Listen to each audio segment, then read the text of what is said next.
চোর সন্দেহে থানায় তুলে এনে যুবককে মার এবং সেই মারের চোটে যুবকের মৃত্যুর অভিযোগ। সুন্দরবনের ঢোলাহাট থানার ঘটনা। মৃত্যু হয়েছে 22 বছরের আবু সিদ্দিক হালদারের এবং এই ঘটনার প্রেক্ষিতে পুলিশের বিরুদ্ধেই অভিযোগ তুলেছেন নিহত যুবকের পরিবার।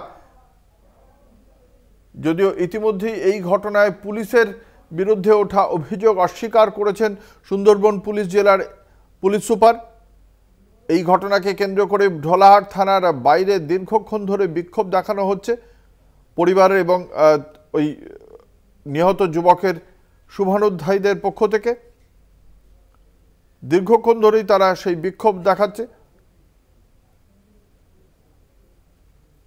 মারের চোটে যুবকের মৃত্যুর অভিযোগ। আমাদের সঙ্গে রয়েছেন আমাদের প্রতিনিধি কোয়েল মণ্ডল। কোয়েল, এর আগে তুমি জানিয়েছিলে যে যারা বিক্ষোভ দেখাচ্ছিলেন বিক্ষোভকারীদের মধ্যে একটি ছোট প্রতিনিধি দল পুলিশ কর্তাদের সঙ্গে বৈঠক করতে গিয়েছেন।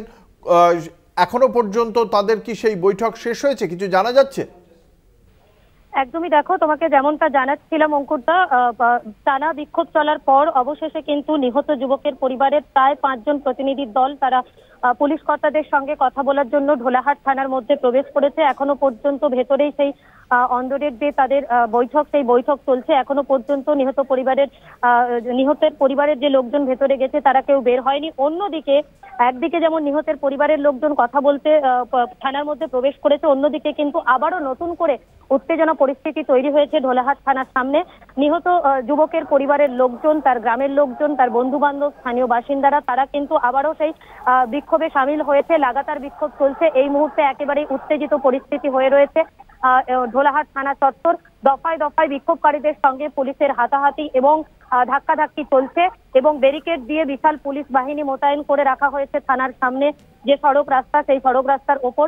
বিক্ষোভকারীরা অন্যদিকে ঢোলাহাট থানার মধ্যে চলে আসার জন্য কিন্তু পুলিশের সেই ব্যারিকেড কে ধাক্কা দিয়ে সরিয়ে দেওয়ার চেষ্টা করছে। অন্যদিকে বিশাল পুলিশ বাহিনী মোতায়েন রয়েছে, তারাও কিন্তু বিক্ষোভকারীদেরকে আটকানোর জন্য লাগাতার চেষ্টা করে যাচ্ছে। কোয়েল, তুমি আমাদের সঙ্গে থাকো। আপনাদের জানি রাখি এই ঘটনার প্রেক্ষিতে ইতিমধ্যেই ওই নিহত যুবক আবু সিদ্দিক হালদার তাকে যখন আদালতে পেশ করা হয় সেই সময় তার শরীরে তার কোনো মেডিকেল রিপোর্টে কোনো সমস্যা ছিল না বলেই দাবি করেছেন সুন্দরবন পুলিশ জেলার পুলিশ সুপার কোটেশ্বর রাও। এমনটাই দাবি করা হয়েছে তার পক্ষ থেকে। আমাদের সঙ্গে রয়েছেন আমাদের প্রতিনিধি কোয়েল মণ্ডল। কোয়েল, এই যে পুলিশের পক্ষ থেকে যে দাবি করা হচ্ছে, পুলিশ সুপার যে দাবিটা করছেন, আমরা তো এখানে ছবিতে দেখতে পাচ্ছি যে ওই যুবকের শরীরে বিভিন্ন জায়গায় আঘাতের চিহ্ন রয়েছে। সেক্ষেত্রে তার কি বক্তব্য এই বিষয়ে?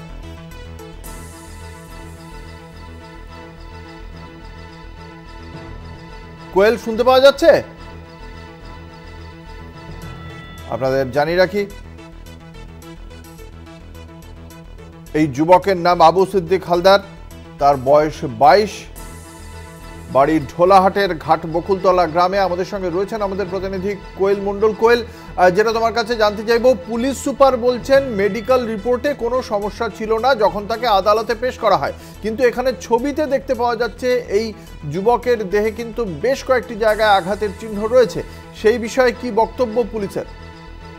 একদমই, এই গোটা ঘটনাকে ঘিরে আমরা কিন্তু কথা বলেছিলাম সুন্দরবন পুলিশ জেলার পুলিশ সুপার কোটেশ্বর রাওর সঙ্গে। তার যেমনটা দাবি যে যেই সময় এই নিহত যুবক আবু সিদ্দিক হালদারকে গ্রেপ্তার করে পুলিশ এবং তারপর গত 4 জুলাই পুলিশের তরফে অর্থাৎ ঢোলাহাট থানার পুলিশের তরফে যখন এই যুবককে কাকদ্বীপ মহকুমা আদালতে পেশ করা হয় সেই সময় কিন্তু মেডিকেল রিপোর্টে যুবকের শারীরিক অবস্থা স্থিতিশীল ছিল, মেডিকেলি কোনো রকম প্রবলেম ছিল না।